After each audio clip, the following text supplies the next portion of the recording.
얼음 심장을 녹인 의사, 나의 모든 것을 내던진 사랑. 내 이름은 메디슨 브룩스.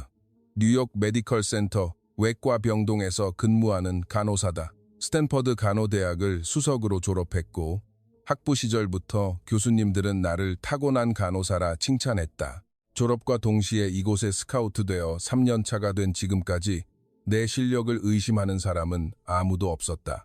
내가 담당한 환자들의 재입원율은 병동 평균보다 30%나 낮았고 환자 만족도 조사에서는 늘 상위 5% 안에 들었다. 특히 복잡한 수술 후 환자 관리나 중환자 케어에 있어서 내 능력은 독보적이었다. 병원장님조차 내가 참석하는 컨퍼런스에서 우리 병원의 자랑이라고 소개할 정도였으니 이런 성과들이 쌓이면서 나는 자연스럽게 나 자신이 미국 의료 시스템의 우수성을 대표하는 인물이라 생각하게 되었다. 하지만 솔직히 말해 나에게는 한 가지 문제가 있었다. 바로 외국 출신 의료인에 대한 편견이었다. 특히 아시아계 의사나 간호사를 보면 나도 모르게 얼굴이 굳어지고 그들의 판단과 실력을 의심하는 일이 잦았다. 이런 생각이 처음 싹튼 것은 1년 전이었다. 인도 출신 레지던트가 환자의 약물 용량을 잘못 계산해 큰 사고로 이어질 뻔한 일이 있었다. 그때부터 나는 역시 미국의 교육을 받지 않으면 안 돼 라는 확고한 생각을 갖게 되었다. 물론 미국인 의사도 실수를 하지만 이상하게도 외국 출신 의료인의 실수만이 내 기억에 오랫동안 남았다. 구내 식당에서 식사할 때도 나는 언제나 미국인 동료들과만 어울렸다.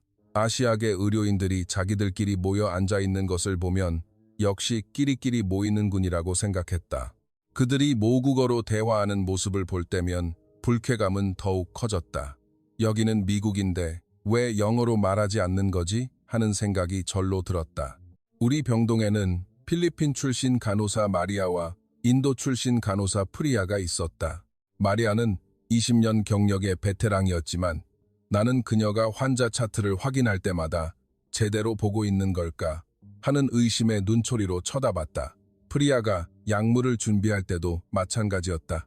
혹시라도 용량을 잘못 섞을까봐 뒤에서 재차 확인하는 일이 많았다. 그들이 실수할 때마다 나는 속으로 생각했다. 역시 본토 교육을 받지 않아서 그래.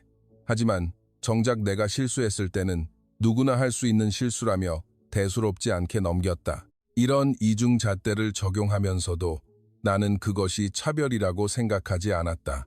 그저 현실적인 우려라고 스스로를 정당화했다. 그러던 어느 월요일 아침, 우리 병동에 새로운 의사가 부임했다. 김민준이라는 이름의 한국인 응급의학과 전문의였다. 키는 185cm는 좋게 넘어 보였고 다부진 어깨까지 첫인상부터 다른 아시아계 의사들과는 사뭇 다른 분위기를 풍겼다. 하지만 그는 지독할 정도로 과묵했다.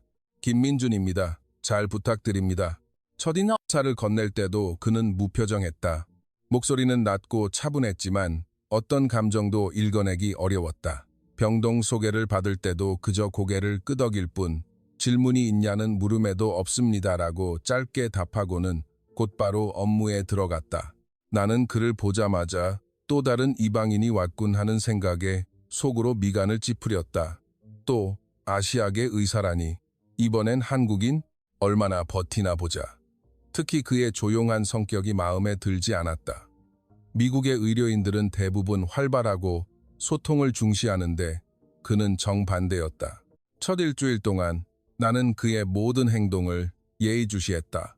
그는 아침 7시 정각에 출근해서 밤 9시까지 병원에 머물렀다. 점심시간에도 구내 식당에서 혼자 밥을 먹었고 다른 의사들과 어울리려 하지 않았다. 회의 중에도 필요한 말만 할 뿐 농담이나 잡담은 일절 없었다. 더욱 기이했던 것은 그의 업무 방식이었다. 다른 의사들은 보통 간호사에게 지시만 내리지만 그는 직접 환자의 침대 곁으로 가상태를 살폈다. 환자의 이불을 덮어주거나 물이 빈 컵을 채워주는 일까지 서슴지 않았다. 나는 속으로 비웃었다. 의사가 왜 저런 일까지 해? 간호사 일을 뺏을 셈인가? 첫 주가 지나고 나는 계속해서 그의 업무 스타일을 관찰했다. 정확히 말하면 그의 실수를 찾아내려 혈안이 되어 있었다. 하지만 이상하게도 그에게서는 어떤 흠도 찾아볼 수 없었다. 환자 차트를 꼼꼼히 확인하고 처방도 신중했다. 그럼에도 나는 속으로 겉만 번지르르 하군이라며 애써 평가절하했다. 그러던 어느 토요일 밤 나는 김민준과 함께 응급실 당직 근무에 들어갔다. 솔직히 그와 함께 근무하는 것이 탐탁지 않았지만 스케줄상 어쩔 수 없었다. 주말 야간 당직은 늘 예측 불가능했다. 술에 취한 환자, 교통사고 환자, 갑작스러운 심정지 환자까지 온갖 상황에 대비해야 했다. 밤 10시까지는 비교적 조용했다. 가벼운 외상 환자와 복통 환자 몇 명이 전부였다. 김민준 선생은 여전히 말없이 하지만 환자 한 명 한 명을 매우 세심하게 진찰했다. 나는 그 모습을 보며 역시 아시아인답게 융통성 없기는 이라고 생각했다. 그런데 밤 11시 15분경 갑자기 응급실에 긴장감이 감돌았다. 호흡 곤란 환자 들어옵니다. 도착 예정 시간 3분, 구급대의 무전이 요란하게 울렸다. 나는 즉시 응급처치실을 준비했다. 산소 공급 장치를 점검하고 정맥로를 확보하기 위한 도구들을 챙겼다. 김민준 선생도 침착하게 가운을 입고 장갑을 꼈다. 구급차 사이렌 소리가 점점 가까워지고 자동문이 열리자 구급대원들이 환자를 실은 스트레처를 밀고 들어왔다. 60대 후반으로 보이는 남성 환자였는데 얼굴은 창백했고 입술은 파랗게 질려 있었다. 갑자기 숨쉬기 힘들다고 호소했습니다. 혈압 160, 맥박 120, 호흡수 28회, 산소 포화도 85%입니다. 구급대원의 보고를 들으며 나는 재빨리 환자에게 산소 마스크를 씌웠다. 그리고 18게이지 정맥 주사로 정맥로를 확보했다. 환자는 거친 숨을 몰아쉬며 숨을 쉴 수가 없어 라고 힘겹게 말했다. 김민준 선생은 곧장 환자에게 다가가 청진기를 꺼내 들었다. 폐소리를 확인하고 심장 소리도 들었다. 그리고 환자의 목을 만져 경정맥이 부풀어 올랐는지 확인하고 다리도 눌러보며 부종을 체크했다. 흉부 엑스레이 촬영합니다. 그의 지시에 방사선사가 신속하게 이동식 엑스레이 장비를 가져왔다. 촬영하는 동안 나는 우리 병원의 표준 프로토콜을 떠올렸다. 60대 남성, 급성호흡 곤란, 산소 포화도 저하, 이 증상들이라면 열의 9은 급성 폐수종이었다. 나는 확신에 차서 프로세미드 40맴지을 준비했다. 급성 폐수종 환자에게 가장 먼저 사용되는 표준 치료제였다. 체내 수분을 제거해 폐의 부담을 줄여주는 이뇨제. 내가 미국의 간호대학에서 배운 대로라면 이것이 정답이었다. 엑스레이 결과가 나왔다. 양쪽 폐 하단에 뿌연 음영이 보였다. 전형적인 폐수종 소견이었다. 나는 더욱 확신했다. 선생님, 프로세미드 준비됐습니다. 나는 자신만만하게 말했다. 하지만 김민준 선생은 여전히 엑스레이 필름만 뚫어져라 보고 있었다. 그리고 다시 환자를 살폈다. 간호사님, 잠시만요. 김민준이 내 손을 막아섰다. 그의 표정은 심각했지만 목소리는 여전히 침착했다. 다른 약을 준비해 주십시오. 니트로글리세린부터. 나는 당황했다. 프로세미드는 폐수종 환자에게 가장 먼저 사용되는 표준 치료제였다. 미국의 의료인이라면 누구나 아는 상식이었다. 게다가 내가 3년간 이런 케이스를 수십 번이나 봐왔지만 단 한 번도 틀린 적이 없었다. 선생님, 폐수종 환자에게는 프로세미드가 먼저 투여되어야 하지 않습니까? 엑스레이에서도 명백한 폐수종 소견이 보이는데요. 내 목소리에는 의심이 가득했다. 솔직히 말해 짜증도 났다. 미국에서 3년간 쌓아온 내 경험과 지식에 대한 확신이 있었다. 더군다나 상대는 한국인 의사였다. 미국의 의료 시스템을 제대로 이해하고 있는지조차 의문이었다. 환자 상태를 다시 한번 보세요. 경정맥 팽창이 없고 하지 부종도 없습니다. 그리고 흉통을 호소하고 있습니다. 이건 단순한 폐수종이 아닙니다. 김민준 선생의 목소리는 차분했지만 단호했다. 하지만 나는 고개를 저었다. 내 판단에 대한 확신이 있었다. 더 중요한 것은 내가 미국인 간호사로서 나의 전문성이 무시당했다는 기분이 들었다는 점이다. 제가 이런 케이스를 몇 번이나 봤다고 생각하십니까? 급성호흡 곤란에 엑스레이상 폐수종 소견이 있으면 프로세미드가 표준입니다. 이건 미국 모든 병원의 프로토콜입니다. 나는 손에 든 프로세미드를 놓지 않았다. 주위에서 다른 간호사들이 우리를 지켜보는 것이 느껴졌다. 셰런 간호사는 걱정스러운 표정을 지었고 톰 간호사는 고개를 젓고 있었다. 이런 상황에서 내가 물러서면 내 권위가 땅에 떨어질 것이라 생각했다. 김민준 선생은 간호사님의 경험을 의심하는 게 아닙니다 라면서도 하지만 이 환자는 다릅니다 라고 주장했다. 나는 여기는 미국이고 미국의 의료 표준을 따라야 합니다 라고 맞받아쳤다. 내가 그렇게 말하자 응급실의 분위기가 싸늘하게 식었다. 다른 의료진들도 우리 쪽을 쳐다보고 있었다. 나는 그 순간 내가 좀 지나쳤다는 것을 깨달았지만 이미 엎질러진 물이었다. 환자의 상태는 점점 더 악화되고 있었다. 산소 포화도가 82%까지 떨어졌고 의식도 혼탁해지기 시작했다. 환자는 가슴이 아파라며 고통스럽게 신음했다. 나는 환자가 위험하니 빨리 결정하라고 그를 재촉했다. 만약 제 판단이 틀렸다고 생각하신다면 그 책임은 어떻게 지실 겁니까? 라고 따져 물었다. 그 순간 김민주는 책임은 제가 집니다 라고 단호하게 말했다. 그의 눈빛이 변했다. 평소에는 조용하고 무표정했는데 그 순간만큼은 강렬한 의지가 느껴졌다. 나는 그 기세에 순간적으로 할 말을 잃었다. 그는 약재실로 가 니트로글리세린과 다른 약들을 가져와 환자에게 투약을 시작했다. 나는 그 모습을 보며 분한 마음에 입술을 깨물었다. 미국인 간호사인 내 전문성이 무시당했다는 생각뿐이었다. 그런데 놀라운 일이 벌어졌다. 투약 후 10분도 채 되지 않아 환자의 호흡이 안정되기 시작한 것이다. 산소 포화도도 95%까지 올라갔다. 자세한 검사 결과 환자는 급성 관상 동맥 증후군으로 인한 심인성 폐수종이었다. 내가 준비했던 프로세미드를 먼저 썼더라면 환자의 상태는 더욱 악화되었을 것이다. 나는 할 말을 잃었다. 내가 틀렸다는 사실을 인정하고 싶지 않았지만 환자는 명백하게 회복되고 있었다. 다른 의료진들도 김민준의 정확한 판단에 감탄하고 있었다. 병원 선배인 존슨 의사가 다가와 내게 말했다. 메디슨, 운으로 버티는 게 실력이 아니야. 환자 목숨이 달렸는데 왜 고집을 부렸어? 그의 말은 전곡을 찔렀다. 나는 어떤 변명도 찾을 수 없었다. 그때 환자 상태를 확인하고 돌아온 김민준이 조용히 내게 말했다. 만약 당신의 가족이었어도 운이라고 말할 겁니까? 그 한마디가 내 가슴을 꿰뚫었다. 단순하고 담담한 목소리였지만 그 안에는 환자에 대한 책임감과 의료인으로서의 사명감이 고스란히 담겨 있었다. 나는 그 순간 내가 얼마나 오만했는지를 깨달았다. 김민주는 더 이상 아무 말도 하지 않고 다른 병실로 향했다. 나는 그 자리에 못 박힌 듯 서서 멍하니 그의 뒷모습을 바라보았다. 내가 이제껏 가지고 있던 확신과 자부심에 금이 가기 시작했다. 그날 밤 집에 돌아오는 내내 나는 생각에 잠겼다. 나는 환자를 치료하고 있는가? 아니면 내 자존심을 지키려 하고 있는가?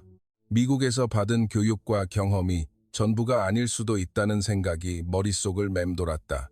김민준이라는 한국인 의사가 내 앞에 나타난 것은 어쩌면 내가 가진 편견과 오만함을 돌아보라는 신호였을지도 모른다. 하지만 그때는 아직 그것을 온전히 받아들일 준비가 되어 있지 않았다. 그저 내 마음에 작은 균열이 생겼다는 것만은 분명했다. 그 사건 이후 나는 이상하게 김민준에게서 눈을 뗄 수 없게 되었다. 처음에는 명백히 그의 실수를 찾아내기 위함이었다. 내가 틀렸다는 사실을 인정하고 싶지 않았기 때문이다. 만약 그가 실수를 한다면 역시 그때도 운이 좋았을 뿐이라고 말할 수 있을 테니까. 월요일 아침, 나는 평소보다 일찍 병원에 도착해 김민준 선생의 회진을 지켜보았다. 그는 정확히 오전 7시에 도착해 환자 차트를 한 장 한 장 꼼꼼하게 살폈다. 다른 의사들은 대부분 간호사들이 요약해 놓은 기록만 보는데 그는 직접 모든 검사 결과와 경과 기록을 읽고 있었다. 심지어 전날 밤의 간호 기록까지 세세하게 확인했다. 내가 기록한 환자의 관찰 내용까지 하나도 빼놓지 않고 읽고 있었다. 평소 다른 의사들은 간호 기록을 훑어보는 정도였지만 그는 달랐다. 환자가 밤사이 무슨 일이 있었는지, 어떤 호소를 했는지, 식사는 얼마나 했는지까지 일일이 확인했다. 나는 그 모습을 보며 속으로 생각했다. 지나치게 꼼꼼한 것도 비효율적이야. 첫 번째 환자는 70대 당뇨병 할머니였다. 혈당 조절이 잘 되지 않아 입원 중이었는데 미국인 의사라면 혈당 수치만 확인하고 약물 조절 지시를 내리는 것으로 끝났을 것이다. 하지만 김민주는 전혀 달랐다.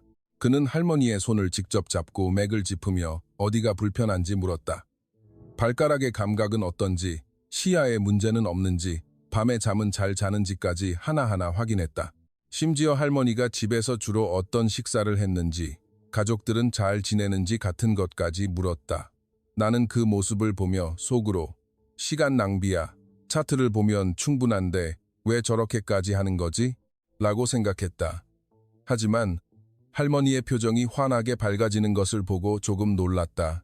대부분의 환자들은 의사가 바쁘다는 것을 알기에 불편함을 제대로 표현하지 못하는데 할머니는 그에게 안심하고 모든 것을 털어놓고 있었다. 두 번째 환자는 교통사고로 입원한 20대 남성이었다. 다리 골절 수술을 받고 회복 중이었는데 보험 문제로 치료비 걱정을 하고 있었다. 일반적으로 의사들은 의학적 치료에만 집중하고 경제적인 문제는 사회복지사나 행정부서에서 처리한다. 그런데 김민주는 환자의 상태를 확인한 뒤 직접 사회복지팀에 연락해 의료비 지원 방안에 대해 문의했다. 그리고 환자에게 걱정하지 말고 치료에만 집중하세요라고 다독였다.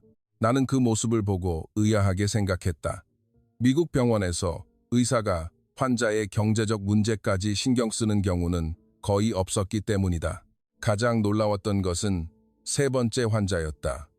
노숙자로 보이는 50대 남성이 폐렴으로 입원해 있었다.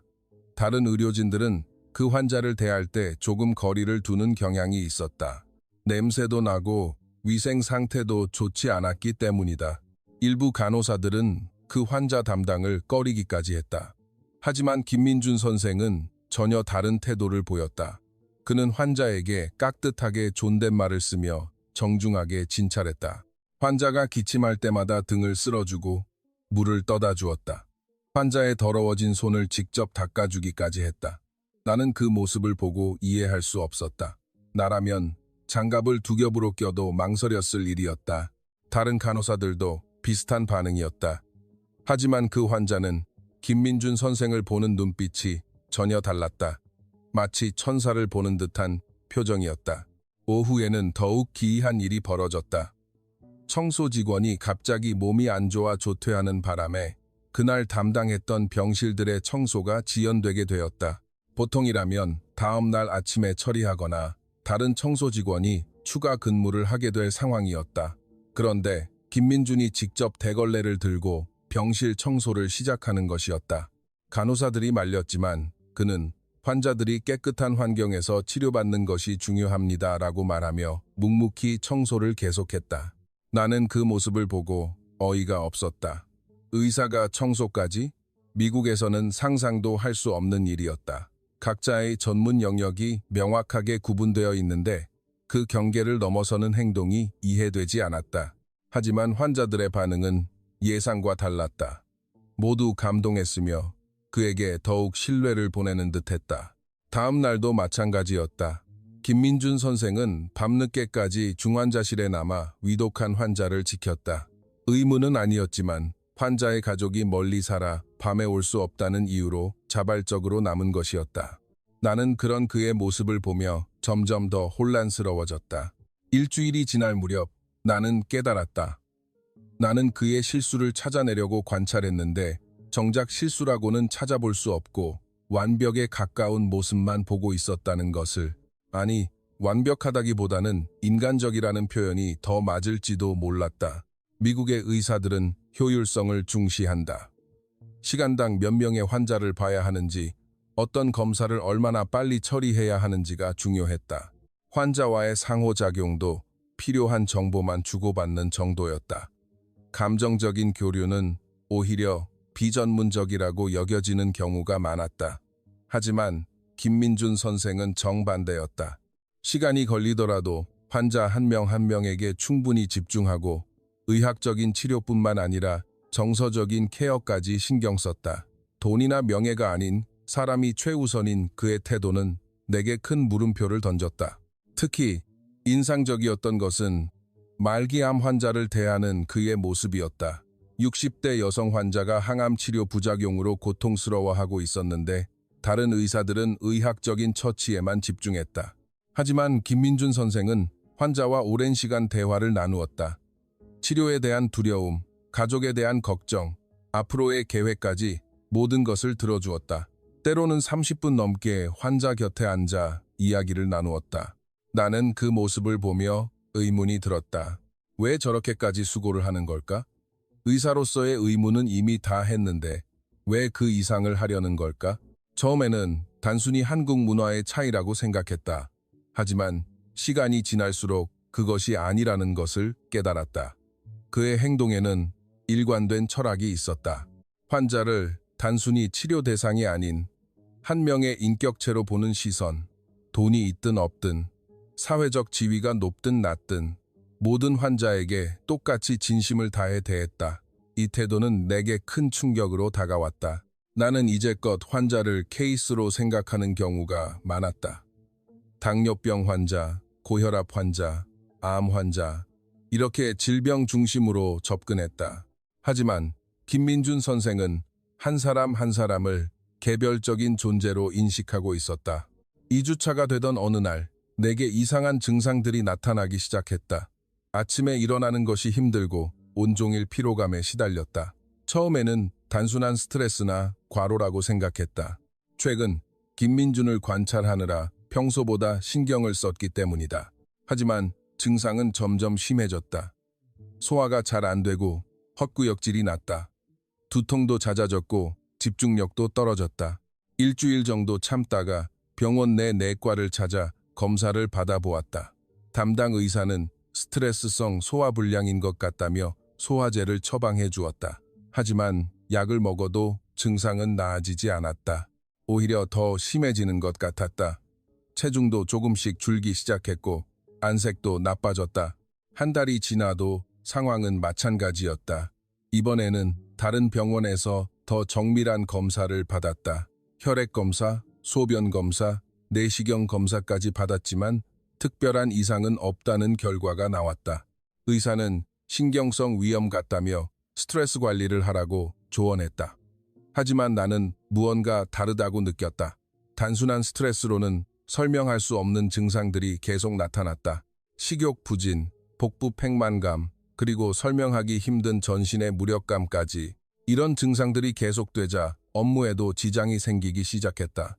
동료들이 내 상태를 걱정하기 시작했다. 평소 활발하던 내가 갑자기 조용해지고 얼굴도 수척해졌기 때문이다. 몇몇 동료들은 내게 휴가를 내고 푹 쉬라고 조언했다. 세 번째 병원에서도 비슷한 결과가 나왔다. 모든 검사 수치는 정상 범위 안에 있고 특별한 이상 소견도 발견되지 않았다. 의사는 정신적인 스트레스가 신체 증상으로 나타나는 것 같다며 정신과 상담을 권하기도 했다. 그런데 네 번째 병원의 한 소화기 내과 전문의가 다른 가능성을 제기했다. 내 증상이 희귀 소화기 질환의 초기 증상과 유사하다는 것이었다. 정확한 진단을 위해서는 더 정밀한 검사가 필요하다고 했다. 추가 검사 결과 나는 정말로 희귀한 소화기 질환이라는 진단을 받았다. 이 질환은 미국에서는 발병률이 10만 명당 2명꼴로 대부분의 의사들이 실제 사례를 경험해 본 적이 없는 병이었다. 문제는 이 질환에 대한 치료 경험이 있는 의사를 찾기가 하늘의 별 따기라는 점이었다. 몇몇 병원에 문의해 보았지만 대부분 이론적인 치료법만 제시할 뿐 실제 경험은 부족했다. 한 의사는 더 큰 대학병원으로 가보라고 권하기도 했다. 그러다 우연히 한 의사에게서 충격적인 이야기를 들었다. 이 질환이 아시아, 특히 한국에서는 그다지 드물지 않은 병이라는 것이었다. 한국에서는 연간 발병률이 10만 명당 30명 정도로 미국보다 10배 이상 높다는 것이었다. 그리고 더욱 놀라운 것은 우리 병원에 그 질환을 잘 아는 의사가 있다는 사실이었다. 바로 김민준 선생이었다. 그가 한국에서 이 질환을 여러 번 치료한 경험이 있다는 것이었다. 나는 그 순간 복잡한 감정에 휩싸였다. 내가 그토록 무시했던 한국인 의사가 내 병을 고칠 수 있는 유일한 사람이라니. 이 얼마나 아이러니한 일인가. 자존심이 상했지만 동시에 희망이 생겼다. 며칠을 고민했다. 과연 내가 그에게 진료를 받아야 할까?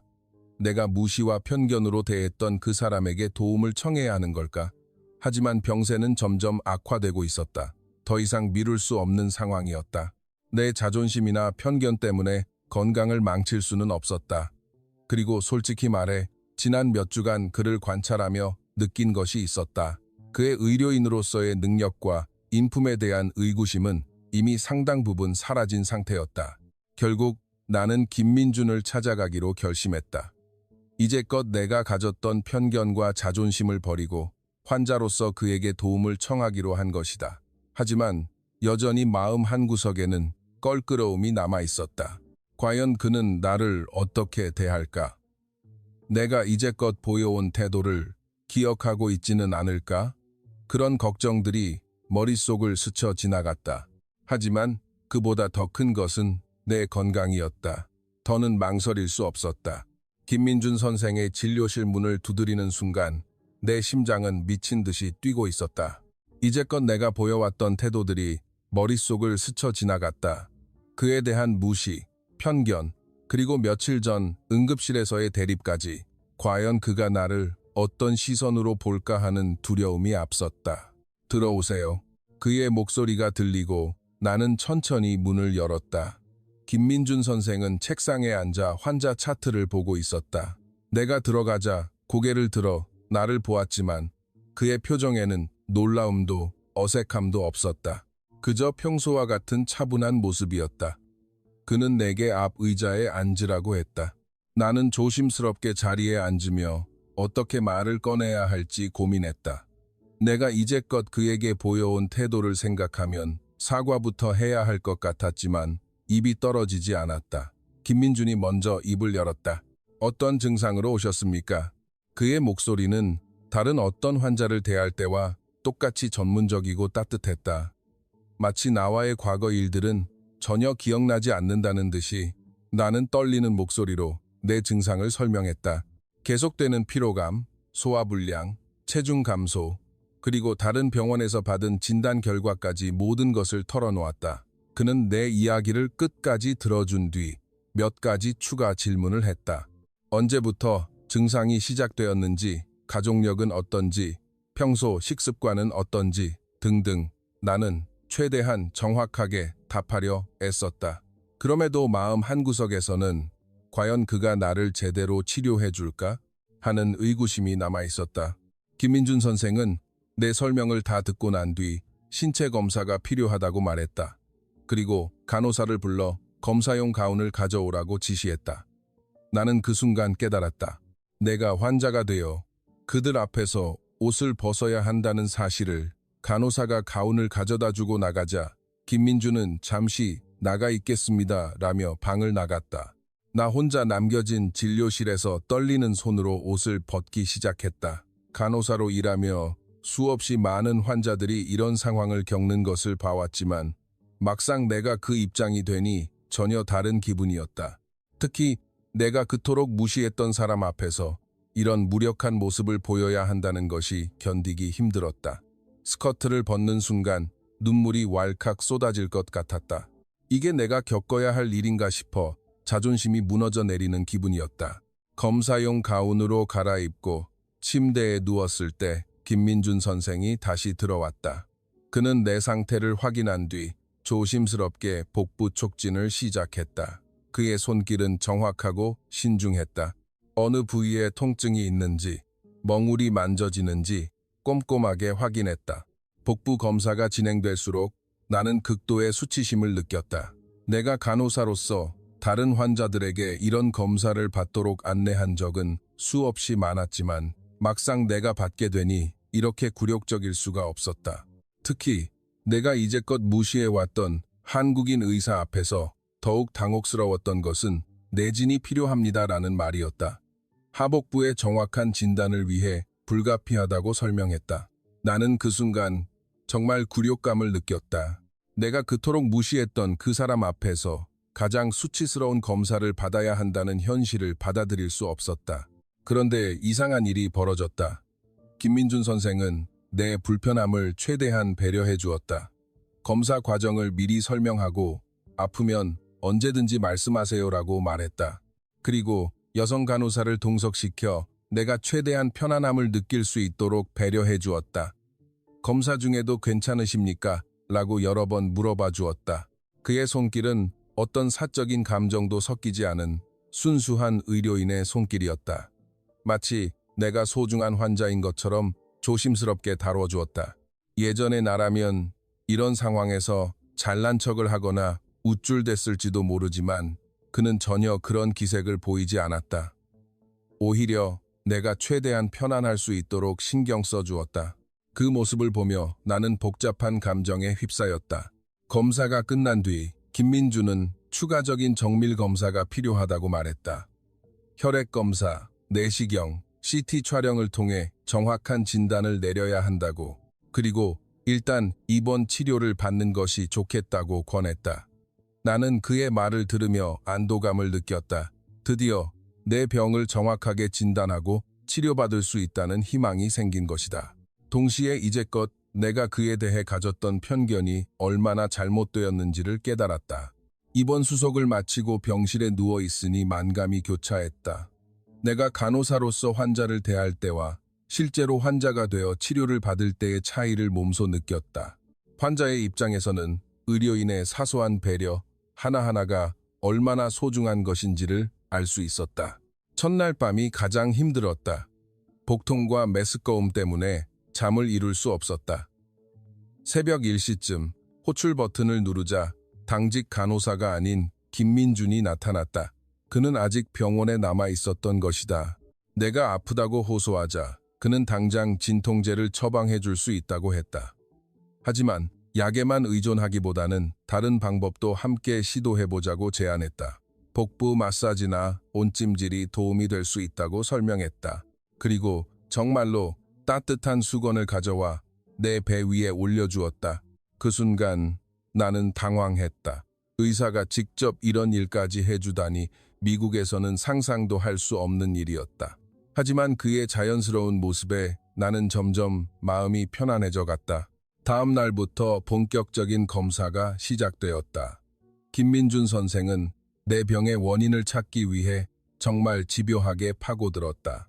단순히 의학적인 검사뿐만 아니라 내 생활 습관까지 자세히 물었다. 어떤 음식을 주로 먹는지, 스트레스는 어떻게 받는지, 운동은 하는지, 수면은 충분한지 등등.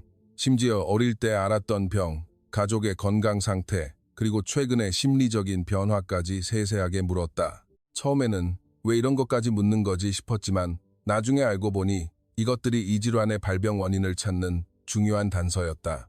가장 놀라웠던 것은 그의 회진 방식이었다. 하루에도 몇 번씩 병실에 들러 내 상태를 확인했다. 아침 7시, 점심 12시, 저녁 6시, 그리고 밤 9시까지. 다른 의사들은 보통 하루에 한 번 회진하는 것이 일반적인데 그는 정말 수시로 찾아와 상태를 봐주었다. 그리고 올 때마다 내가 불편한 것은 없는지, 아픈 곳은 없는지 세심하게 물었다. 단순히 의학적인 상태를 확인하는 것을 넘어 내 기분이나 심리 상태까지 신경 써주었다. 병원 밥이 입에 맞는지, 잠은 잘 자는지, 가족들은 어떻게 지내는지까지 관심을 보여주었다. 특히 기억에 남는 것은 어느 늦은 밤이었다. 내가 복통으로 잠 못 이루고 있을 때 김민준이 병실에 들어왔다. 그는 내 상태를 확인한 뒤 따뜻한 차 한 잔을 가져다 주었다. 생강과 대추를 끓인 한국의 전통차인데 소화불량에 효과가 있다고 설명했다. 그가 내가 차를 마시는 동안 옆에 앉아 있었다. 아무 말 없이 그저 곁을 지켜주었다. 그 순간 나는 정말 감동했다. 바쁜 의사가 환자 한 사람을 위해 이렇게까지 시간을 내주다니 믿을 수 없었다. 며칠이 지나면서 나는 그의 다른 환자들에 대한 태도도 관찰할 수 있었다. 내 병실 맞은편에는 70대 할머니가 계셨는데 치매 초기 증상이 있어 때때로 같은 말을 반복하셨다. 다른 의료진들은 그 할머니를 조금 귀찮아하는 기색이 있었다. 하지만 김민주는 달랐다.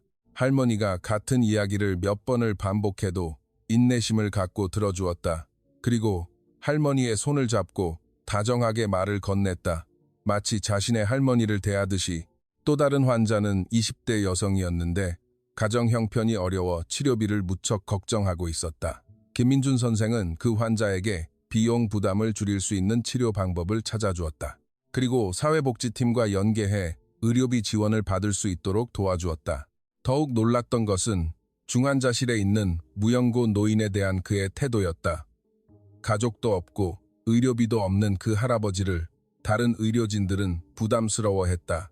하지만 김민준 선생은 그 할아버지에게도 똑같이 정성을 다했다.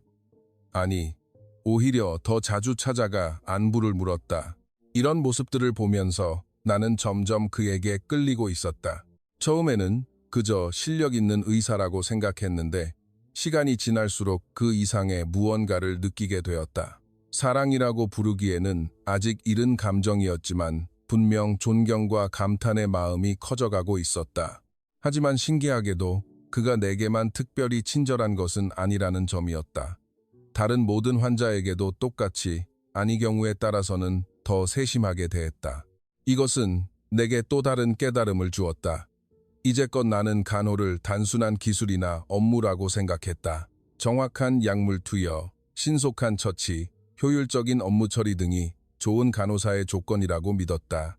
하지만 김민준 선생을 보며 진정한 의료는 기술이 아닌 마음에서 비롯된다는 것을 깨달았다. 환자를 단순히 치료 대상이 아닌 한 명의 소중한 인간으로 보는 시선, 그들의 고통에 공감하고 함께하려는 마음, 의학적인 치료를 넘어 인간적인 보살핌을 제공하려는 자세, 이것들이 진정한 의료라는 생각에 이르게 되었다. 일주일이 지나고 정확한 진단명이 나왔다. 예상대로 희귀소화기 질환이었고 김민준 선생은 한국에서의 치료 경험을 바탕으로 구체적인 치료 계획을 세워주었다. 약물 치료와 함께 식단 조절, 생활 습관 개선 등 종합적인 접근이 필요하다고 했다. 치료 과정에서도 그의 세심함은 계속되었다. 약물 부작용은 없는지, 식사는 잘하는지, 컨디션 변화는 없는지 매일 체크했다. 그리고 치료에 대해 궁금한 점이 있으면 언제든지 물어보라고 했다. 나는 그런 그의 모습을 보며 내가 얼마나 좁은 시야를 가지고 있었는지를 반성하게 되었다. 국적이나 출신에 관계없이 환자를 위해 최선을 다하는 의료인의 모습이야말로 진정한 프로페셔널이라는 것을 깨달았다. 그리고 무엇보다 그에게서 눈을 뗄 수 없게 되었다. 처음에는 그의 실력에 감탄했고 다음에는 그 인품에 감동했다. 이제는 그 감정들이 모여 더 깊은 무언가로 발전하고 있었다. 사랑이라는 단어는 아직 낯설었지만 분명 특별한 감정이 싹트고 있었다. 그가 병실에 들어오면 심장이 두근거렸고 그의 목소리를 들으면 안도감을 느꼈다. 그리고 그가 다른 환자를 돌보는 모습을 보면 더욱 존경심이 들었다. 하지만 동시에 복잡한 감정도 들었다. 내가 이제껏 그에게 보여온 태도를 생각하면 부끄러워졌다. 편견과 무시, 그리고 응급실에서의 대립까지. 과연 그가 그런 내 모습을 잊을 수 있을까 하는 걱정도 들었다. 입원이 주차가 되자 내 상태는 상당히 호전되었다. 김민준의 치료가 효과를 보이고 있었다. 통증도 줄고 식욕도 돌아왔다. 체중도 조금씩 늘기 시작했다. 퇴원을 앞둔 날 저녁, 김민준이 마지막 회진을 왔다. 그는 내 상태를 확인한 뒤 앞으로의 관리 방법에 대해 설명해 주었다. 정기적인 외래 진료를 받아야 하고 생활 습관도 계속해서 주의해야 한다고. 그리고 마지막으로 한마디 덧붙였다. 앞으로도 몸에 이상이 있으면 언제든지 연락 주세요. 그 말을 듣는데 나는 안도감과 동시에 서운함을 느꼈다. 이제 그를 매일 볼 수 없게 된다고 생각하니 아쉬움이 밀려왔다.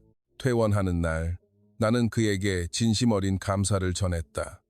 단순히 병을 고쳐준 것뿐만 아니라 내게 많은 깨달음을 준 것에 대해서도 감사했다. 그는 담담하게 미소 지으며 어서 빨리 완쾌하시길 바랍니다 라고 말했다. 병원을 나서며 나는 많은 것이 변했음을 느꼈다. 단순히 몸이 좋아진 것뿐만 아니라 마음도 변화하고 있었다. 그리고 김민준이라는 인물에 대한 내 감정도 완전히 달라져 있었다. 이제 그는 내게 단순한 동료 의사가 아닌 특별한 존재가 되어 있었다. 퇴원 후 병동으로 다시 출근한 첫날, 나는 많은 것이 변했음을 느꼈다. 단순히 몸이 회복된 것을 넘어 마음가짐이 완전히 달라져 있었다. 환자들을 보는 시선이 변했고, 무엇보다 김민준에 대한 내 감정이 이전과는 전혀 다른 상태였다. 하지만 내가 변했다고 해서 주위 사람들도 그대로인 것은 아니었다. 오히려 나의 변화를 의아하게 여기는 시선들이 느껴졌다. 특히 내가 입원 중에 김민준의 치료를 받았다는 사실이 알려지고 나서부터였다.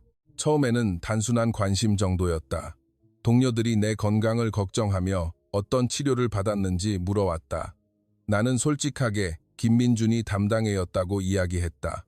그때는 아직 특별한 반응이 없었다. 문제는 그 후부터였다. 며칠이 지나자 병원 내에 이상한 소문이 퍼지기 시작했다. 나와 김민준 선생 사이에 무언가 특별한 관계가 있다는 억측이었다. 처음에는 단순한 헛소문이라고 생각했지만 점점 더 구체적이고 악의적인 내용으로 발전해갔다. 간호사 스테이션에서 동료들이 수군거리는 것을 우연히 엿듣게 되었다. 아시아계 의사에게 마음을 빼앗긴 미국인 간호사라는 표현이었다. 치료를 받다가 사랑에 빠졌다는 이야기도 있었다. 그런 말을 들을 때마다 내 얼굴은 화끈거렸다. 더욱 충격적이었던 것은 그런 소문을 퍼뜨리는 사람들 중에 내가 평소 친하게 지내던 동료도 있었다는 사실이다. 쉐런 간호사는 내 앞에서는 아무 말도 하지 않았지만 다른 사람들에게는 내가 한국인 의사에게 푹 빠졌다고 이야기하고 다녔다. 가장 참을 수 없었던 것은 그런 편견 어린 말들이 과거에 내가 사용했던 것들과 똑같다는 점이었다. 아시아계 의료인에 대한 조롱, 문화적 우월감, 비아냥거리는 발언들. 이제 그 모든 화살이 나를 향하고 있었다. 톰 간호사는 노골적으로 의사랑 사귀면 편하겠네 라는 식의 농담을 던졌다. 승진이나 좋은 케이스 배정에 유리할 거라는 의미였다.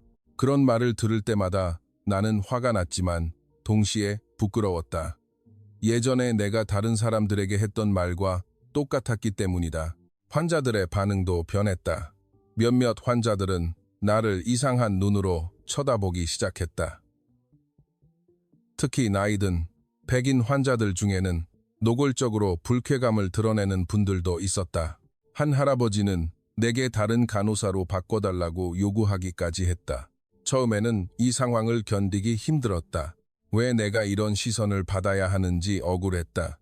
나는 그저 아픈 환자로서 치료를 받았을 뿐인데 무언가 잘못된 일을 한 것처럼 취급받는 기분이었다.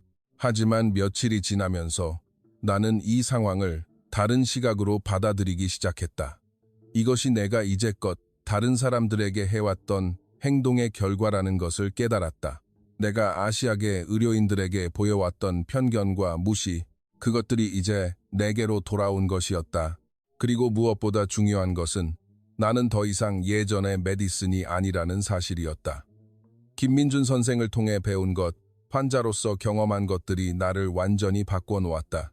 이제 나는 그런 편견과 맞서 싸우고 싶었다. 반박하거나 변명하는 대신 나는 조용히 행동으로 보여주기로 결심했다. 김민준이 환자를 대하는 방식을 배우고 내 업무에 적용하기 시작했다. 그는 환자를 단순히 치료 대상이 아닌 함께 살아가는 인간처럼 대했다. 가장 먼저 바뀐 것은 내 환자 응대 방식이었다. 예전에는 업무적으로 필요한 말만 건넸지만 이제는 진심으로 안부를 물었다. 기분은 어떤지, 밤에 잠은 잘 잤는지, 가족은 잘 지내는지 같은 것들까지 관심을 가졌다. 특히 내가 과거에 피했던 환자들에게 더 신경을 썼다. 노숙자 환자가 입원했을 때 예전의 나라면 최소한의 접촉만 했을 것이다. 하지만 이제는 달랐다. 그분이 불쾌감을 느끼지 않도록 세심하게 주의를 기울이며 다른 환자들과 똑같이 정성을 다해 돌보았다. 처음에는 어색했다. 동료들의 시선도 신경 쓰였고 환자들도 나의 변화를 의아하게 생각했다. 하지만 시간이 지날수록 환자들의 반응이 달라지기 시작했다. 내가 진심으로 대하자 그들도 마음을 열어주었다. 가장 기억에 남는 것은 70대 당뇨병 환자 할머니였다. 처음 입원하셨을 때는 무척 까다로운 분이셨다. 간호사들에게 이것저것 불평을 늘어놓고 사소한 일에도 화를 내셨다. 다른 간호사들은 그 할머니를 기피했다. 하지만 나는 김민준 선생이 환자를 대하던 모습을 떠올리며 할머니에게 다가갔다. 왜 화가 나셨는지, 무엇이 불편하신지 진심으로 귀 기울여 들어보았다. 이야기를 들어보니 할머니는 홀로 지내시는데 아프기까지 하니 두려운 마음에 그런 행동을 하셨던 것이었다. 내가 할머니의 이야기를 끝까지 들어주고 걱정 마세요, 할머니. 저희가 있잖아요. 라고 위로하자 그녀는 전혀 다른 사람처럼 변했다. 그 후로는 나만 보면 환하게 웃으며 손주 자랑, 젊은 시절 이야기를 들려주시곤 했다. 다른 간호사들이 그 변화에 놀랄 정도였다. 이런 변화들이 쌓이면서 동료들의 시선도 조금씩 바뀌기 시작했다. 여전히 나와 김민준에 관한 소문은 있었지만 내 업무 태도에 대해서는 인정하는 분위기가 형성되었다. 환자 만족도도 눈에 띄게 향상되었다. 한 달쯤 지났을 때 김민준 선생과 마주칠 기회가 있었다. 복도에서 우연히 만났는데 그가 나를 보며 고개를 끄덕이며 말했다. 요즘 많이 달라지셨네요, 메디슨 간호사님. 환자들 사이에서 내 평판이 좋아졌다는 이야기를 들었다고 했다. 그 말을 듣는데 정말 기뻤다. 내가 노력해온 것을 그가 알아주었다는 사실이 무엇보다 고마웠다. 나는 처음으로 그에게 환하게 웃으며 대답했다. 선생님 덕분입니다. 라고 솔직하게 말했다. 그런데 그의 다음 말이 나를 더욱 감동시켰다. 환자를 대하는 마음이 저 때문은 아니었으면 좋겠습니다. 그 말의 의미를 처음에는 이해하지 못했지만 곰곰이 생각해보니 깊은 뜻이 있었다. 그는 내가 그를 좋아해서 변한 것이 아니라 진정으로 환자들을 위해 변하기를 바랐던 것이다. 개인적인 감정보다 직업 정신을 우선하는 그의 모습이었다. 그리고 그런 그의 태도가 나를 더욱 깊이 끌어당겼다. 그 순간 나는 깨달았다. 내가 그에게 느끼는 감정이 단순한 호감이 아니라는 것을. 사랑이라는 감정 이전에 존경심이 자라나고 있었다. 그의 인품과 철학, 환자를 대하는 자세, 그 모든 것이 나를 변화시키고 있었다. 하지만 동시에 그와의 거리감도 느껴졌다. 그는 항상 전문적인 관계를 유지하려 했다. 개인적인 감정을 업무에 개입시키지 않으려는 그의 신념이 느껴졌다. 그리고 그런 그의 모습이 오히려 더 매력적으로 보였다. 병원 내 소문은 여전히 계속되었다. 일부 동료들은 내가 김민준을 의식해서 행동한다고 수군거렸다. 하지만 나는 더 이상 그런 말에 신경 쓰지 않기로 했다. 내가 변한 이유가 무엇이든 결과적으로 환자들에게 더 나은 간호를 제공하고 있으니까 오히려 나는 그런 편견에 적극적으로 맞서기 시작했다. 동료들이 아시아계 의사에 대해 부정적인 발언을 하면 조용히 반박했다. 실력으로 평가해야죠. 출신이나 국적은 중요하지 않아요. 처음에는 동료들이 나를 이상한 눈으로 쳐다봤다. 예전의 메디슨과는 전혀 다른 모습이었으니까. 하지만 시간이 지나면서 몇몇 동료들은 내 말에 공감하기 시작했다. 특히 젊은 간호사들 중에는 나를 지지해주는 사람들도 생겨났다. 가장 큰 변화는 나 자신에게 일어났다. 예전에는 미국인 간호사라는 자부심이 그대로 타인에 대한 우월감으로 이어졌지만 이제는 그 자부심을 더 건설적인 방향으로 사용하게 되었다. 정말 실력 있는 간호사가 되기 위해 노력했다. 김민준 선생의 회진을 관찰하며 배우는 점도 많았다. 그는 환자와 어떻게 소통하는지, 어떤 방식으로 케어를 제공하는지 유심히 지켜보았다. 그리고 그것들을 내 업무에 적용해보았다. 특히 그의 세심함을 배우려 노력했다. 환자 한 명 한 명의 특성을 파악하고 그에 맞는 맞춤형 간호를 제공하는 방식이었다. 단순히 매뉴얼대로 하는 것이 아니라 환자의 개별적인 상황을 고려하는 것이다. 예를 들어 같은 당뇨병 환자라도 나이, 가족 상황, 경제적 여건 등에 따라 접근 방식을 달리했다. 젊은 환자에게는 질병 관리의 중요성을 강조하고 나이 든 환자에게는 생활습관 개선보다는 현실적인 관리 방법을 제시했다. 이런 변화들이 누적되면서 내 업무 만족도도 크게 향상되었다. 예전에는 단순히 일을 끝내는 것이 목표였다면 이제는 환자 한 사람 한 사람이 조금이라도 더 편안하기를 바라는 마음으로 일했다. 환자들의 반응도 놀랍게 달라졌다. 내가 담당하는 환자들의 회복 속도가 빨라지고 재입원율도 줄어들었다. 환자 만족도 조사에서도 좋은 점수를 얻었다. 이런 결과들이 나타나자 동료들도 나의 변화를 인정하기 시작했다. 하지만 여전히 일부 동료들은 내가 김민준 때문에 변했다고 생각했다. 개인적인 감정 때문에 업무 태도가 달라졌다고 보는 시선이었다. 그런 시선이 때로는 부담스럽기도 했지만 나는 내 길을 계속하기로 했다. 어느 날 김민준 선생과 함께 긴급 상황을 처리할 기회가 있었다. 심정지 환자가 실려와 우리가 함께 응급처치를 하게 되었다. 그때 보여준 나의 달라진 모습에 그가 놀라는 듯했다. 예전의 나라면 자존심 때문에 그의 지시를 따르기 힘들었겠지만 이제는 자연스럽게 협력하고 있었다. 환자를 살리는 것이 가장 중요하다는 생각으로 완벽한 팀워크를 보여주었다. 결과적으로 환자를 무사히 소생시킬 수 있었다. 그 일이 있은 후 김민준 선생이 내게 말했다. 정말 크게 성장하셨네요. 이제는 진정한 의료인의 모습입니다. 그 말을 들었을 때 내가 얼마나 기뻤는지 모를 것이다. 그에게 인정받는 것이 무엇보다 소중했다. 그날 이후 나는 확신했다. 내가 느끼는 감정이 단순한 호감이나 일시적인 감정이 아니라는 것을. 김민준에 대한 존경과 감탄, 그리고 그를 통해 성장하고 있는 나 자신에 대한 만족감, 이 모든 것이 복합적으로 작용해 특별한 감정으로 발전하고 있었다. 하지만 나는 아직 그 감정을 사랑이라고 부르기에는 망설여졌다. 사랑이라는 것은 상대방과의 관계 속에서 성립되는 것인데 김민준은 여전히 전문적인 거리를 유지하고 있었기 때문이다. 그래서 나는 일단 이 감정을 존경과 감탄으로 정리하기로 했다. 대신 나는 그에게서 배우고 계속 성장하기로 결심했다. 언젠가는 그와 동등한 수준의 의료인이 되고 싶다고 생각했다. 그리고 그때가 되면 진정한 동료로서 혹은 그 이상의 관계로 발전할 수 있을지도 모른다는 희망을 품었다. 그렇게 나는 병원 내 편견과 소문 속에서도 꿋꿋하게 내 길을 걸어갔다. 김민준 선생이 보여준 길을 따라가면서 동시에 나만의 색깔을 만들어가는 과정이었다. 그리고 그 과정에서 진정한 의료인이란 무엇인지, 환자를 어떻게 대해야 하는지를 배워나갔다. 시간이 흘러 1년쯤 지났을 때 김민준에게서 예상치 못한 소식을 듣게 되었다. 그가 한국으로 귀국하게 되었다는 것이었다. 가족의 사정과 더불어 한국의 새로운 의료 프로젝트에 참여하게 되었다고 했다. 그 소식을 들었을 때 나는 하늘이 무너져 내리는 것 같았다. 지난 1년간 나는 그와 함께 일하며 의료인으로서 큰 성장을 이루었다. 그의 영향으로 전혀 새로운 인간으로 다시 태어났다고 해도 과언이 아니었다. 그런데 이제 그가 떠나버린다니 앞으로 어떻게 해야 할지 막막했다. 하지만 동시에 나는 깨달았다. 내가 그에게 품고 있는 감정이 단순한 동료애나 존경심을 넘어선 것이라는 사실을.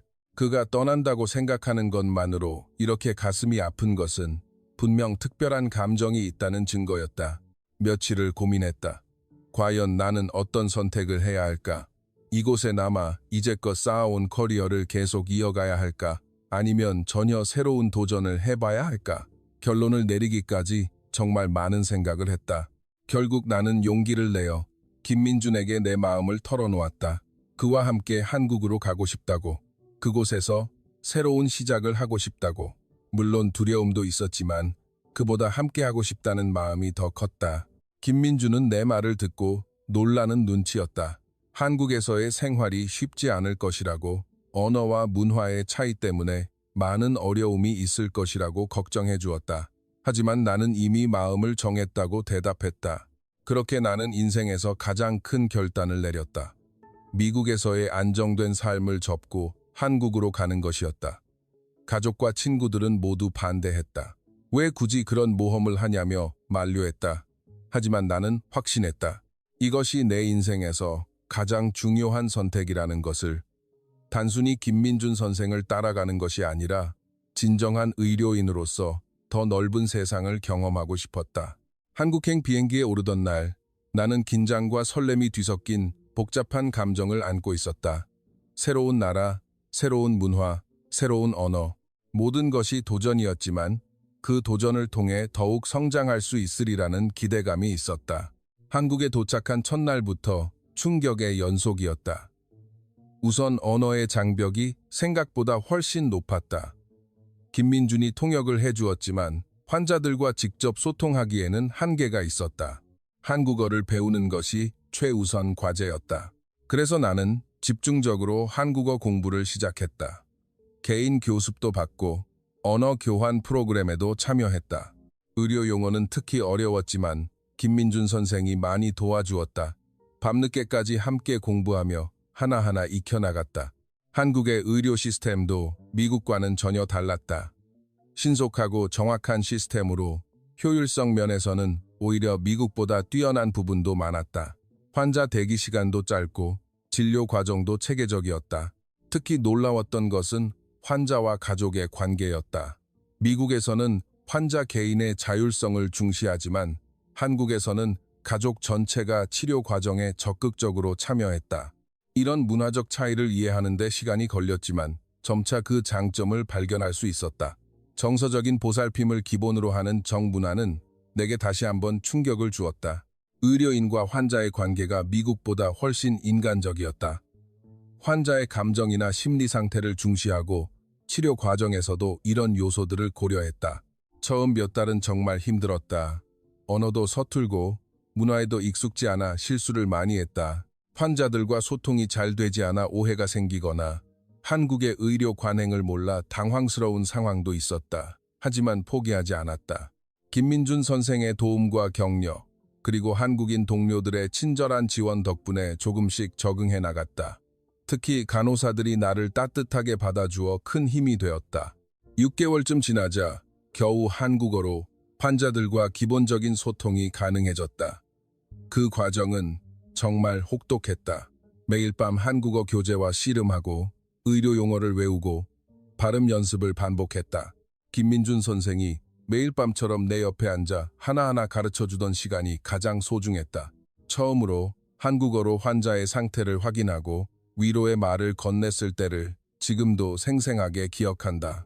70대 할머니 환자였는데 무릎 수술 후 회복이 더뎌 우울해하고 계셨다. 나는 떨리는 목소리로 할머니에게 한국어로 말을 걸었다. 할머니, 힘드시죠? 조금씩 좋아지실 거예요. 저희가 끝까지 도와드릴게요. 내 서툰 한국말을 들은 할머니가 갑자기 환하게 웃으셨다. 그리고 내 손을 꼭 잡으며 고마워요, 아가씨라고 말씀하셨다. 외국에서 온 의사가 자기를 위해 한국말을 배워서 말을 걸어주는 것이 얼마나 감동적인지 모른다고. 그 순간 내가 얼마나 기뻤는지 모를 것이다. 눈물이 핑 돌았다. 그날 이후 내 한국어는 급속도로 늘었다. 환자들과 소통하고 싶다는 간절한 마음이 최고의 동기부여가 되었다. 어려운 의학 용어보다 환자들의 마음을 어루만져 줄 수 있는 따뜻한 말을 먼저 배우려 노력했다. 언어가 늘면서 한국 의료 문화의 깊이도 더 잘 이해하게 되었다.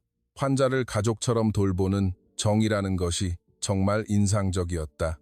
미국에서는 개인의 프라이버시를 중시해 거리를 두는 경우가 많았는데 한국에서는 의료인과 환자 사이에 정말 가족 같은 유대감이 형성되곤 했다. 특히 나이 드신 환자분들은 나를 손녀처럼 대해주셨다. 내가 한국에 처음 와서 적응하느라 힘들어한다는 이야기를 들으시면 오히려 환자분들이 나를 걱정하고 격려해 주셨다. 이런 따뜻함은 미국에서는 경험해보지 못한 것이었다. 치료 과정에서 보이는 세심한 배려도 놀라웠다.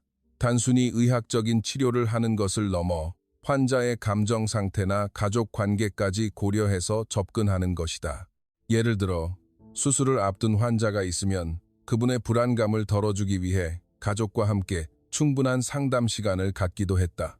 의료진들 사이의 끈끈한 협력 관계도 인상적이었다. 미국에서는 각자의 전문 분야가 명확하게 구분되어 있어 업무적인 관계가 대부분이었는데 한국에서는 정말 한 팀처럼 서로를 도왔다. 선후배 관계도 엄격하면서도 따뜻했고 어려운 일이 있으면 모두가 발벗고 나서서 도와주었다. 이 모든 것이 내게는 새로운 배움이었다. 의료가 단순히 기술적인 영역이 아니라 인간관계와 정서적인 공감이 중요한 분야라는 것을 더욱 깊이 깨달았다. 김민준이 미국에서 보여주었던 그런 태도들이 사실은 한국의 의료 문화에서 비롯된 것이었다는 것도 알게 되었다. 김민준과의 관계도 이 과정에서 더욱 깊어졌다. 처음에는 업무적인 파트너십이었지만 이제는 진정한 인생의 동반자가 되어가고 있었다. 내가 한국 생활에 적응하는 과정에서 그가 보여준 세심한 배려와 지원이 정말 고마웠다. 언어를 배울 때도 그는 나의 선생님이었다. 발음이 틀리면 인내심을 갖고 몇 번이고 고쳐주었고, 의료 용어를 외우느라 힘들어하면 재미있는 방법을 찾아 도와주었다. 때로는 밤늦게까지 함께 공부하며 서로에 대해 더 많은 것을 알게 되었다. 그의 어린 시절 이야기, 의사가 되기로 결심한 계기, 미국에서 겪었던 어려움까지 개인적인 이야기를 나누면서 우리는 단순한 동료를 넘어선 특별한 관계가 되어갔다. 나도 내 과거 이야기, 편견을 가졌던 시절의 부끄러운 기억까지 솔직하게 털어놓았다. 함께 어려움을 극복하고 서로를 이해해가는 과정에서 특별한 유대감이 생겨났다. 내가 환자와의 소통에서 실수를 했을 때 그는 나를 격려해 주었고, 반대로 그가 한국 복귀 후 적응에 어려움을 겪을 때 내가 위로가 되어줄 수 있었다. 서로의 약한 모습까지 보여줄 수 있는 관계가 된 것이다. 특히 기억에 남는 것은 내가 처음으로 한국어로 수술 설명을 했던 날이다. 간단한 수술이었지만 환자분께 직접 설명하는 것이 무척 긴장되었다. 김민준 선생이 옆에서 지켜보며 용기를 북돋아 주었고, 무사히 설명을 마쳤을 때 그가 정말 자랑스러운 표정을 짓고 있는 것을 보았다. 그때 나는 그가 단순한 동료가 아니라 나의 성장을 진심으로 응원해주는 특별한 사람이라는 것을 분명히 느꼈다. 계절이 바뀌고 1년이 지났을 무렵 우리는 서로에 대한 감정을 확인하게 되었다. 어느 봄날 저녁, 병원에서 함께 집으로 돌아오는 길에 그가 먼저 이야기를 꺼냈다. 나와 함께 일하며 느낀 감정이 단순한 동료애나 우정을 넘어선 것 같다고 조심스럽게 고백했다. 나도 같은 마음이었다고 대답했다. 미국에서 시작된 존경과 감탄이 한국에서의 삶을 통해 진실한 사랑으로 발전했다고. 그날 밤 우리는 오랜 시간 이야기를 나누었다. 서로의 마음을 확인하고 앞으로의 미래에 대해서도 진지하게 이야기했다. 그리고 자연스럽게 결혼을 결심하게 되었다. 두 사람이 함께 꿈꿔온 것, 지역사회에 공헌하고 싶다는 공통된 목표, 그리고 서로를 통해 더 나은 인간이 되고 싶다는 마음까지 모든 것이 완벽하게 일치했다. 결혼 준비도 특별했다. 한국과 미국, 양국의 전통을 모두 담아 진행하기로 했다. 두 문화를 존중하고 조화시키는 것이 쉽지는 않았지만 그 과정에서 서로의 문화를 더욱 깊이 이해할 수 있었다. 먼저 한국에서 전통 혼례를 올렸다. 한복을 입고 전통 의식을 치르는 경험이 정말 신기하고 감동적이었다. 김민준 선생의 가족들이 나를 따뜻하게 맞아주어 더욱 의미 있는 시간이었다. 한국 문화를 직접 경험하며 가족의 의미와 혼인의 가치에 대해 다시 한번 생각하게 되었다. 그리고 몇 달 뒤 미국에서 서양식 결혼식도 올렸다. 내 가족과 친구들이 모인 자리에서 김민준을 소개할 수 있었던 것이 정말 자랑스러웠다. 처음에는 나의 선택을 이해하지 못했던 가족들도 그를 직접 만나보고는 완전히 마음을 열어주었다. 두 문화가 멋지게 어우러진 특별한 결혼식이었다. 한국의 정서와 미국의 자유로움이 융합되어 정말 아름다운 하나의 이야기가 되었다. 그날 나는 확신했다. 이 사람과 함께라면 어떤 도전도 즐겁게 받아들일 수 있을 것이라고. 결혼 후 우리는 서울 근교의 한 주택가에 작은 의원을 열기로 했다. 큰 병원에서 일하는 것도 좋았지만 지역 주민들과 더 가까이에서 소통하며 진료하고 싶다는 공통된 꿈이 있었다. 의원을 준비하는 과정도 쉽지는 않았다. 한국의 의료 법규를 이해하고 필요한 허가를 받고 장비를 갖추는 모든 과정이 복잡했다. 하지만 김민준과 함께라면 어떤 어려움도 헤쳐나갈 수 있다는 확신이 있었다. 특히 내가 미국 간호사 출신이라는 점에서 추가적인 절차가 필요했다. 한국에서 의료 행위를 하기 위해서는 별도의 자격 취득 과정을 거쳐야 했다. 힘들었지만 꿈을 위해서라면 충분히 감당할 수 있는 일이었다. 드디어 의원 문을 열 수 있었을 때 우리는 정말 감격했다. 작은 공간이었지만 우리만의 철학과 가치를 담을 수 있는 곳이었다. 간판에는 간호사 출신 미국인 진료의와 한국인 의사 부부가 운영합니다. 라고 썼다. 처음에는 환자가 많지 않았다. 외국인 의사에 대한 불신도 있었고 작은 동네 의원이라는 점도 한계였다. 하지만 우리는 포기하지 않고 진심을 다해 환자 한 분 한 분을 대했다. 시간이 지나면서 입소문이 퍼지기 시작했다. 따뜻한 병원이라는 별명이 붙었고 특히 다문화 가정이나 외국인 노동자분들이 먼저 찾아오는 공간이 되었다. 언어 소통에 어려움을 겪는 분들에게 내가 큰 도움이 될 수 있었다. 베트남 출신 결혼 이주 여성이 아이와 함께 온 적이 있었다. 한국말이 서툴러 다른 병원에서는 제대로 된 진료를 받기 힘들었다고 했다. 나는 그분과 영어로 소통하며 자세한 상담을 해줄 수 있었다. 필리핀 출신 요양보호사분이 왔을 때도 마찬가지였다. 복잡한 의료 용어를 이해하지 못해 답답해하는 모습을 보고 쉬운 말로 풀어서 설명해 주었다. 그분이 고마워하는 모습을 보며 내가 이 일을 하는 이유를 다시 한번 확인할 수 있었다. 이런 경험들을 통해 나는 진정한 의료의 의미를 더욱 깊이 이해하게 되었다. 단순히 병을 고치는 것이 아니라 사람과 사람 사이의 소통과 이해가 얼마나 중요한지를 깨달았다. 내가 가진 다양한 문화적 배경이 이런 일에 큰 도움이 되었다. 의원이 안정되고 1년쯤 지났을 때 우리에게 특별한 소식이 찾아왔다. 내가 임신을 한 것이다. 한국에서 새로운 생명을 품게 된 것이 얼마나 감격적인지 모를 것이다. 임신 기간에도 나는 의원에서 계속 일했다. 물론 무리하지 않는 선에서였지만 환자들을 돌보는 일을 멈출 수는 없었다. 오히려 생명을 품고 있다는 사실이 환자들을 더욱 소중하게 느끼게 해주었다. 한국에서의 출산 경험도 특별했다. 미국과는 다른 산후조리 문화, 가족들의 세심한 배려, 그리고 새로운 생명에 대한 축복, 모든 것이 내게는 새로운 문화적 경험이었다. 마침내 봄, 우리의 첫 아이가 태어났다. 건강한 아들이었다. 이름을 짓는 과정에서 우리는 많이 고민했다. 한국과 미국, 양국의 의미를 모두 담을 수 있는 이름을 원했다. 결국 카이라는 이름을 지었다. 희망을 뜻하는 한자 카이를 써서 어떤 어려움에도 희망을 잃지 않고 굳세게 살아가라는 소망을 담았다. 동시에 양쪽 문화권에서 자연스럽게 부를 수 있는 이름이기도 했다. 아이를 품에 안고 의원 앞에 서니 감회가 새로웠다. 병원 간판 아래에서 아들을 바라보며 이제껏 걸어온 길을 되돌아보았다. 미국에서 편견으로 가득했던 간호사에서 한국에서 진정한 의료인으로 거듭나기까지의 모든 과정이 주마등처럼 스쳐 지나갔다. 그때 나는 중요한 깨달음을 얻었다.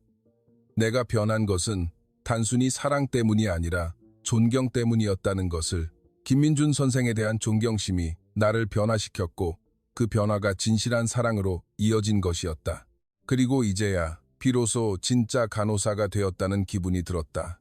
기술적인 면에서는 예전에도 충분히 유능했지만 마음으로 환자를 돌보는 진정한 간호사가 된 것은 한국에 와서부터였다. 아니, 정확히는 사람을 돌보는 의사가 되었다고 해야 할 것이다. 카이가 자라면서 우리 의원도 계속 발전했다. 지역 주민들의 신뢰를 얻어 더 많은 환자들이 찾아오게 되었다. 특히 다문화 가정과 외국인들에게는 없어서는 안 될 소중한 공간이 되었다. 나는 아들이 자라서 이 의원을 보고 자랑스러워하기를 바랐다. 엄마와 아빠가 어떤 마음으로 사람들을 돌보았는지, 의료가 단순히 직업이 아니라 사명이라는 것을 이해해 주기를 바랐다. 그렇게 나는 한국에서 전혀 새로운 인생을 살게 되었다. 간호사에서 의사로, 미국인에서 한국인의 아내로, 그리고 한 아이의 엄마로. 모든 변화가 쉽지는 않았지만 그 과정에서 진정한 행복을 찾을 수 있었다. 김민준과 함께 만들어가는 새로운 삶, 카이와 함께하는 가족의 시간, 그리고 환자들을 돌보며 느끼는 보람. 이 모든 것이 내게는 무엇과도 바꿀 수 없는 소중한 가치였다. 미국에서의 성공적인 커리어를 포기한 것을 단 한 번도 후회한 적이 없다. 오히려 그때의 결단이 있었기에 지금의 행복이 가능했다고 믿는다. 진정한 의료인으로서 그리고 한 인간으로서 성장할 수 있는 기회였다. 앞으로도 나는 이 길을 계속 걸어갈 것이다. 카이가 자라면서 보게 될 세상이 더 따뜻하고 포용적인 곳이 되기를 바라며 우리 부부는 앞으로도 사람들을 돌보는 일에 헌신할 것이다. 그것이 우리가 선택한 삶의 방식이며 앞으로도 변치 않을 신념이다.